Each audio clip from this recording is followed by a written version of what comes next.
Welcome to Bible study group. तशरीह तेरी बातों की नूर बख्शती है, अक्लमंद बनाती है वो सादा दिलों को। मसीह यसू के अज़ीम जलील नाम में आप सबकी सलामती हो। मैं आपका होस्ट तारक मुबारक मसीह। तो हम आज आपकी खिदमत में एक बहुत ही खूबसूरत प्रोग्राम लेकर आए हैं, क्रिसमस की पहचान। तो प्रोग्राम स्टार्ट करने से पहले मैं आपकी खिदमत में एक नज़म पेश करूंगा क्रिसमस के हवाले से। सारे जग विच धुम्मां पईयां रब ने कर्म कमाया, अर्श फरश दे पेंडे मुक गए यसू धरती आया। नाल यसू दे पूरियां होइयां सारियां पेशन गोइयां, हर एक कौल पूरा होया नबियां जो फरमाया। अर्श फरश दे पेंडे मुक गए यसू धरती आया। पाक फरिश्ते करदे सिफतां रब दे काम नराले, दुनिया उत्ते रहन सलामत चंगियां नीयतां वाले। कसमां नाते नूरी लोकां गीत खुशीदा गाया, सारे जग विच धुम्मां पईयां रब ने कर्म कमाया। तो मसीह यसू मसीह के अज़ीम जलील नाम में एक दफ़ा फिर आप सबकी सलामती हो। तो देखिए, हम क्रिसमस मनाते हैं तो हमें पता होना चाहिए कि हम क्रिसमस क्यों मनाते हैं, या खुदा ने देखे अपने बेटे को दुनिया में भेजा है। खुदा को अपने बेटे को दुनिया में भेजने का मकसद क्या था। तो आज हम अपने उस्ताद मोहतरम, अपने सीनियर टीचर एल्डर मुनव्वर साहब से सीखेंगे कि क्रिसमस हम क्यों मनाते हैं, या हमें क्यों मनाना चाहिए, या हम जो स्टार वगैरह या जो भी हम क्रिसमस पे करते हैं वो हम क्यों करते हैं, हमें क्रिसमस की पहचान, हमारे क्रिसमस की पहचान क्या है। तो हम ये सब अपने उस्ताद से सीखेंगे। जी तो एल्डर साहब कैसे हैं आप, ठीक हैं? शुक्र है। तो आज हम आपसे क्रिसमस के हवाले से सीखेंगे। शुक्रिया तारक भाई। आज का प्रोग्राम बड़ा खूबसूरत प्रोग्राम है कि क्रिसमस का दिन दे बारे अज असी गलबात करांगे, सीखने की कोशिश करांगे कि खुदावंद यसू मसीह की पैदाइश, कि इस पैदाइश असी 5 दसंबर नूं मनाने हैं। तो इस खुदावंद यसू मसीह की पैदाइश नूं असी 3 नां देने हैं। पहला नां ईद विलादत अल मसीह, दूसरा क्रिसमस, तीसरा बड़ा दिन। इन्हां 3 नावां ते अज असी गौरव खोज करांगे कि खुदावंद यसू मसीह साढ़े वास्ते अरश नूं छड्ड के ते फर्श ते आ गया, आसमान नूं छड्ड के ते ज़मीन ते आ गया। उन्हें शाही लिबास छड्ड के ते साडा लिबास पसंद किया है।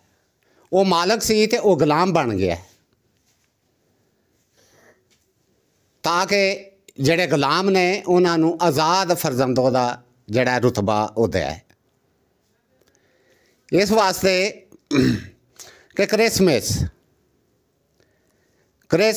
का मैना है, क्रिस मैने खुदा, मास मैने बदन, खुदा का बदन।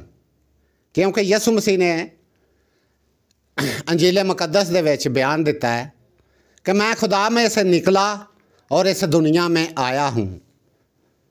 मैं बाप में से निकला और इस दुनिया में आया हूँ, मैं और बाप एक हैं। तो वो खुदा का बदन है। जी एल्डर साहब, वेखो कुछ लोग क्रिसमस यानी कि मास का वो मतलब लेंदे ने कि इबादत, ते ਇਹਦੇ ਤੇ ਤੁਸੀਂ थोड़ा जी ਸਾਨੂੰ रोशनी पा के दसो। हाँ ये की है डॉक्टर साहब, जो असी क्रिसमस लफज की तशरीह करने हैं ना, तो यदा मैना खुदा की खुशी भी है, यदा मैना ईद है, ईद का मैना गवाही है, ईद का मैना जड़ा है ना इबादत है, ईद का मैना इज्तमा है, ईद का मैना ज़ियारत है। ਜਦੋਂ ਤਸ਼ਰੀਹ ਅਸੀਂ ਕਰਾਂਗੇ ਨਾ ਤੇ ਬਹੁਤ ਸਾਰੇ ਇਹਦੇ ਮਹੀਨੇ ਜਿਹੜੇ ਨੇ ਨਾ ਕ੍ਰਿਸਮਸ ਦੇ ਉਹ ਆਉਂਦੇ ਨੇ। ਤੇ ਖੁਦਾ ਦਾ ਬਦਨ, ਕਿ ਖੁਦਾ ਦਾ ਬਦਨ ਆਇਆ ਖੁਦਾ ਜ਼ਮੀਨ ਤੇ ਉਹਦੇ ਵਾਸਤੇ ਇਜਤਮਾ ਜਿਹੜਾ ਨਾ ਉਹ ਇਕੱਠਾ ਹੋਇਆ, ਉਹਦੀ ਅਸੀਂ ਇਬਾਦਤ ਕਰ ਰਹੇ ਹਾਂ। ਇਹ ਤੇ ਵੱਡਾ ਦਿਨ ਕਿ ਵਕਤ ਦੇ ਲਿਹਾਜ਼ ਨਾਲ ਇਹ ਦਿਨ ਜਿਹੜਾ ਹੈ ਉਹ ਸਾਰਿਆਂ ਤੋਂ ਛੋਟਾ ਹੈ, ਲੇਕਿਨ ਅਸੀਂ ਇਹਨੂੰ ਵੱਡਾ ਦਿਨ ਕਿਉਂ ਆਨੇ ਹਾਂ?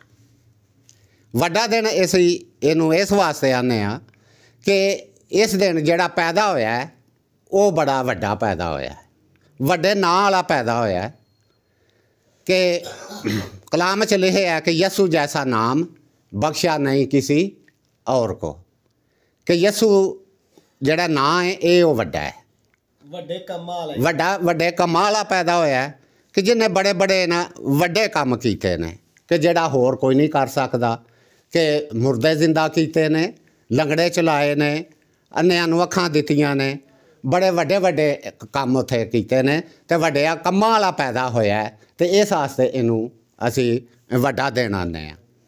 ਦੂਸਰੇ ਨੰਬਰ 'ਤੇ ਕਿ ਵੱਡੇ ਵਾਅਦਿਆਂ ਵਾਲਾ ਪੈਦਾ ਹੋਇਆ ਹੈ, ਕਿ ਜਿਹਨੇ ਬੜੇ ਬੜੇ ਵੱਡੇ ਵਾਅਦੇ ਕੀਤੇ ਨੇ ਕਿ ਜਿਹੜਾ ਹੋਰ ਕੋਈ ਵੀ ਨਹੀਂ ਕਰ ਸਕਦਾ। कि मैं अब से लेकर दुनिया के आखिर तक मैं तुम्हारे साथ हाँ। तो इशाया नबी ने तकरीबन 740 साल पहला कलाम मुकद्दस दे विच पेशन गोई की है कि देखो एक बारी हामला होगी और वो बेटा जनेगी और उसका नाम इमानुएल रखेंगे।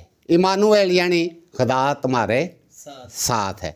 इस वास्ते खुदावंद यसू मसीह दा जिहड़ा नां है वो भी है कि मैं तुहाडे हर वक्त तुहाडे नाल हाँ। तो उथे नाम ही दसिया गया कि उहदा नां ये होवेगा कि अजीब, मशीर, खुदाए कादर, अबदियत दा बाप ते सलामती दा शहजादा है। तो क्रिसमस दा मैसेज जिहड़ा है ना वो प्यार, मुहब्बत, सुलह ते सलामती दा कि खुदावंद यसू मसीह इस अरश नूं छड्ड के फर्श ते आया है ते उन्हें साडे नाल खुदा ने प्यार किया है क्योंकि उन्हें अपना कलौता बेटा सानू बख्शिया है। असी उहदे ते ईमान ले आइए तो हलाक ना होइए बल्कि हमेशा दी जिंदगी पाइए कि वड्डे वादे वाला पैदा होया है। तीसरे नंबर ते कि वड्डे दावे वाला पैदा होया है। एल्डर साहब वड्डे वादा एक ये भी देखो यीशु ने कीता है कि मैं जाता हूँ और तुम्हारे लिए जगह तैयार करता हूँ। ये भी वादा है कि मैं जाता हूँ और तुम्हारे लिए जगह तैयार करता हूँ, जहाँ मैं हूँ वहाँ तुम भी हो। बहुत बड़े उन्हें दावे जड़े ने ना वो साढ़े नाल कीते ने।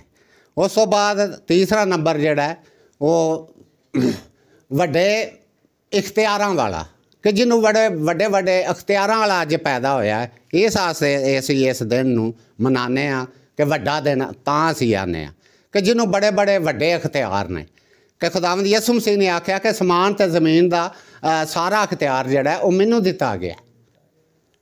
उन्होंने पानी चलन का अख्तियार है, उन्होंने फासलियां ते अख्तियार है कि वो वेखो अंजीले मुकद्दस च लिखिया है कि वो जड़ा सूबेदार दा नौकर जड़ा है वो बीमार है तो उन्हें आके ते खुदावंद यसू मसीह नूं आंदा कि मेरा नौकर बीमार है तो उन्होंने जाके ते अच्छा कर। तो आंदा ठीक है मैं आवांगा। तो आंदा नहीं तू इत्थे ही कहा दे मरीज़ कितले वे, खुदावंद यसू मसीह कितले वे। तो वो आंदा है कि नहीं तू इत्थे ही आख दे तो मेरा मरीज़ जड़ा है वो शफा पा जाएगा। तो खुदावंद यसू मसीह ने आख्या कि इन्ना ईमान ते जै मैं कदी इसराइल दे विच भी नहीं वेख्या। तो उस वक्त ही जड़ा ना उहदा मरीज़ जड़ा है वो शफा ठीक हो गया, शफा पा गया। इस वास्ते कि उन्होंने फासलियां ते भी इख्तियार है, वो वड्डे इख्तियारां वाला पैदा होया है। तो इस वास्ते असीं इहनूं जड़ा है वो वड्डा दिन असीं आने हैं। चौथा पॉइंट जड़ा है कि इस वास्ते इहनूं असीं वड्डा दिन आंदे आ कि वड्डे दावे वाला पैदा होया है कि जिन्हें वड्डे वड्डे दावे कीते ने कि जड़ा होर कोई भी ये दावे जड़ा है ये नहीं कर सकदा कि क़यामत ते ज़िंदगी मैं वां, अल्फा ते मेगा मैं वां, राह हक और ज़िंदगी मैं वां, ज़िंदगी दी रोटी मैं वां, ज़िंदगी दा पानी मैं वां, अच्छा चरवाहा मैं वां।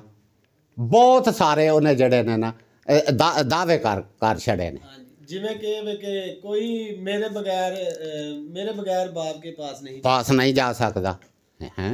ये भी दावा है।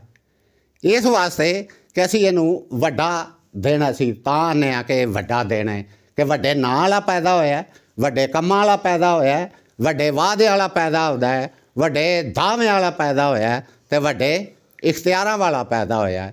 ਇਸ ਵਾਸਤੇ ਅਸੀਂ ਇਸ ਦਿਨ ਨੂੰ ਵੱਡਾ ਦਿਨ ਆਨੇ ਆ। ਇਸ ਤੋਂ ਇਲਾਵਾ ਕਿ ਖੁਦਾਵੰਦ ਯਿਸੂ ਮਸੀਹ ਦੀ ਪੈਦਾਇਸ਼ ਜਿਹੜੀ ਹੈ ਉਹ ਬੈਤਲਹਮ ਦੇ ਵਿੱਚ ਹੋਈ ਹੈ। ਅਤੇ ਬੈਤਲਹਮ ਜਿਹੜਾ ਲਫ਼ਜ਼ ਹੈ ਅਸੀਂ ਥੋੜ੍ਹਾ ਪੜ੍ਹਨ ਦੇ ਵਿੱਚ ਨਾ ਉਹ ਥੋੜ੍ਹੀ ਜਿਹੀ ਗਲਤੀ ਕਰਨੇ ਆ। ਬੈਤਲਹਮ ਲਫ਼ਜ਼ ਜਿਹੜਾ ਹੈ ਉਹ ਨਹੀਂ, ਬੈਤਲਹਮ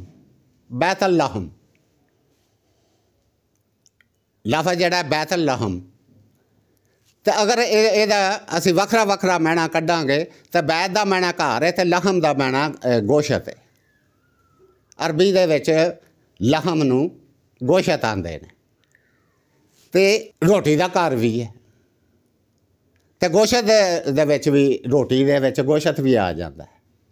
ਸਭ ਕੁਝ ਆਉਂਦਾ ਰੋਟੀ ਦੇ ਵਿੱਚ ਕਿ ਮੈਂ ਰੋਟੀ ਖਾਧੀ ਹੈ, ਰੋਟੀ ਦੇ ਵਿੱਚ ਸਭ ਕੁਝ ਆਉਂਦਾ ਕਿ ਗੋਸ਼ਤ ਦਾ ਘਰ, ਰੋਟੀ ਦਾ ਘਰ। ਅਤੇ ਇਹਦਾ ਨਾਂ ਜਿਹੜਾ ਬੈਤਲਹਮ ਹੈ, ਇਹਦਾ ਨਾਂ ਪਹਿਲਾਂ ਅਫਰਾਤਾ ਸੀ। ਅਫਰਾਤਾ ਜਿਹੜਾ ਹੈ ਉਹਦਾ ਮੈਣੀ ਹੈ ਕਿ ਫਲਦਾਰ। ਅਤੇ ਉਹਦਾ ਨਾਂ ਚੇਂਜ ਕਰਕੇ ਕਿ ਇੱਥੇ ਖੁਦਾਵੰਦ ਯਿਸੂ ਮਸੀਹ ਦੀ ਪੈਦਾਇਸ਼ ਹੋਣੀ ਸੀ, ਇੱਥੋਂ ਰੋਟੀ ਨਿਕਲਣੀ ਸੀ। ਇਹ ਰੋਟੀ ਦਾ ਘਰ ਹੈ, ਉੱਥੋਂ ਰੋਟੀ ਨਿਕਲੀ ਹੈ। ਖੁਦਾਵੰਦ ਯਿਸੂ ਮਸੀਹ ਨੇ ਆਖਿਆ ਕਿ ਜ਼ਿੰਦਗੀ ਦੀ ਰੋਟੀ ਮੈਂ ਵਾਂ।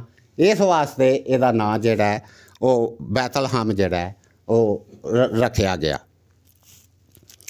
ਇਸ ਤੋਂ ਇਲਾਵਾ ਕਿ ਇਹ ਅਸੀਂ ਈਦ ਮਨਾਉਂਦੇ ਹਾਂ, ਕ੍ਰਿਸਮਸ ਦੀ ਈਦ। ਅਤੇ ਅੱਜ ਅਸੀਂ ਈਦ ਦਾ ਮੈਣਾ ਜਿਹੜਾ ਇਹਦੇ 'ਤੇ ਅਸੀਂ ਥੋੜ੍ਹੀ ਜਿਹੀ ਗੌਰ ਕਰਾਂਗੇ ਕਿ ਇਹਦੇ ਈਦ ਦਾ ਮੈਣਾ ਜਿਹੜਾ ਹੈ ਇਹਦੇ 6 ਮੈਣੇ ਅਸੀਂ ਕੱਢਾਂਗੇ। 6 ਪਹਿਲਾ ਮੈਣਾ ਈਦ ਦਾ ਮੈਣਾ ਗਵਾਹੀ, ਕਿ ਜਦੋਂ ਅਸੀਂ ਇਬਾਦਤ ਕਰਨੇ ਹੁੰਦੇ ਹਾਂ ਨਾ ਤਾਂ ਅਸੀਂ ਗਵਾਹੀ ਦੇਣੇ ਹੁੰਦੇ ਹਾਂ ਕਿ ਯਿਸੂ ਅੱਜ ਸਾਡਾ ਨਾ ਅਸਮਾਨ ਨੂੰ ਛੱਡ ਕੇ ਜ਼ਮੀਨ 'ਤੇ ਆ ਗਿਆ, ਅਸੀਂ ਗਵਾਹੀ ਦੇ ਰਹੇ ਹਾਂ, ਉਹ ਈਦ ਮਨਾ ਰਹੇ ਹਾਂ, ਅਸੀਂ ਗਵਾਹੀ ਦੇਣੇ ਹਾਂ। ਪਹਿਲਾ ਪੁਆਇੰਟ ਹੈ ਕਿ ਗਵਾਹੀ। ਦੂਸਰਾ ਪੁਆਇੰਟ ਹੈ ਖੁਸ਼ੀ।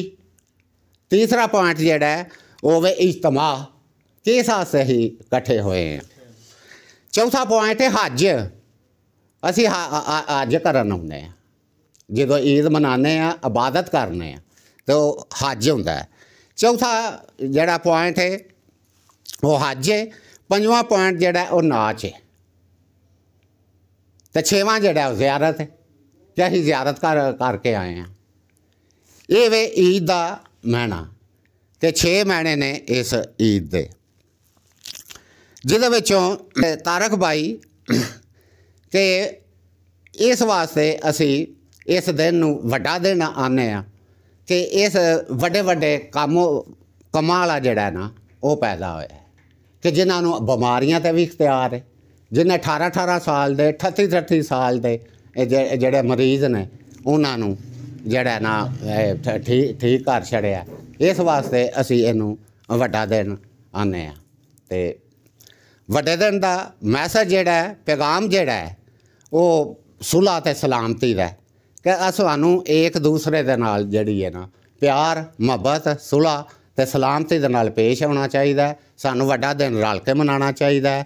ਸਾਨੂੰ ਖਾਣੇ ਰਲ ਕੇ ਖਾਣੇ ਚਾਹੀਦੇ ਨੇ। ਸਾਨੂੰ ਆਪਣੀਆਂ ਖੁਸ਼ੀਆਂ ਜਿਹੜੀਆਂ ਨੇ ਉਹ ਵੰਡਣੀਆਂ ਚਾਹੀਦੀਆਂ ਨੇ ਅਤੇ ਸਾਰਿਆਂ ਦੇ ਨਾਲ, ਅਤੇ ਸਾਨੂੰ ਰਲ ਕੇ ਇਹ ਖੁਸ਼ੀਆਂ ਜਿਹੜੀਆਂ ਨੇ ਇਹ ਮਨਾਉਣੀਆਂ ਚਾਹੀਦੀਆਂ। ਮੈਂ ਆਖਰ ਦੇ ਵਿੱਚ ਇੱਕ ਨਜ਼ਮ ਪੇਸ਼ ਕਰਨਾ ਚਾਹੁੰਦਾ ਕਿ ਜਦੋਂ ਖੁਦਾਵੰਦ ਯਿਸੂ ਮਸੀਹ ਦੀ ਪੈਦਾਇਸ਼ ਦਾ ਵਕਤ ਆ ਗਿਆ, ਦੁਨੀਆ 'ਤੇ ਆਉਣ ਦਾ ਵਕਤ ਆ ਗਿਆ, ਅਤੇ ਖੁਦਾ ਨੇ ਜਬਰਾਇਲ ਫਰਿਸ਼ਤੇ ਨੂੰ ਪੈਗਾਮ ਦਿੱਤਾ ਕਿ ਤੂੰ ਨਾਸਰਤ ਸ਼ਹਿਰ ਮੁਕੱਸਾ ਮਰੀਮ ਦੇ ਕੋਲ ਜਾ ਅਤੇ ਇਹ ਮੇਰਾ ਪੈਗਾਮ ਦੇ ਕੇ ਆ। ਰੱਬ ਸੱਦ ਜਬਰਾਇਲ ਨੂੰ ਆਖਿਆ ਸੀ, ਛੇਤੀ ਹੋ ਅਤੇ ਅੱਜ ਤਿਆਰ ਤੇ ਜਾ, ਝਾੜ ਫੰਡ ਆਪਣੇ ਆਪ ਤਾਈਂ, ਜਰਾ ਪਰਾਂ ਨੂੰ ਆਪਣੇ ਸਵਾਰ 'ਤੇ ਜਾ। ਧੂੜ ਪਵੇ ਨਾ ਮਰੀਮ ਕੁਆਰੀ ਉੱਤੇ, ਜਰਾ ਪਰਾਂ ਤੋਂ ਗਰਦ ਉਤਾਰ 'ਤੇ ਜਾ। ਗਰਮੀ ਨਾਲ ਨਾ ਦੇਣਾ ਪੈਗਾਮ ਮੇਰਾ, ਸੀਨਾ ਕਰਕੇ ਠੰਡਾ ਠਾਰ 'ਤੇ ਜਾ। ਤੈਨੂੰ ਵੇਖ ਕੇ ਡਰਨਾ ਜ਼ਰੂਰ ਮਰੀਮ, ਤੈਨੂੰ ਵੇਖ ਕੇ ਡਰਨਾ ਜ਼ਰੂਰ ਮਰੀਮ, ਮੇਰਾ ਕਰਨ ਇਜ਼ਹਾਰ प्यार ते जा भावी मरियम कुवारी दे गल जाके मैं तो फतह दा लैके हार ते जा खिड़की खोल के समान दी वेखना मैं नाल खुशियां दे उडारियां मार ते जा बरकत आदम ने प्यार दी तार जो तोड़ी अज मेल दे तार हाल ते जा आमीन। आओ रूठे हुओं को मनाएं, आओ मिलकर बड़ा दिन मनाएं।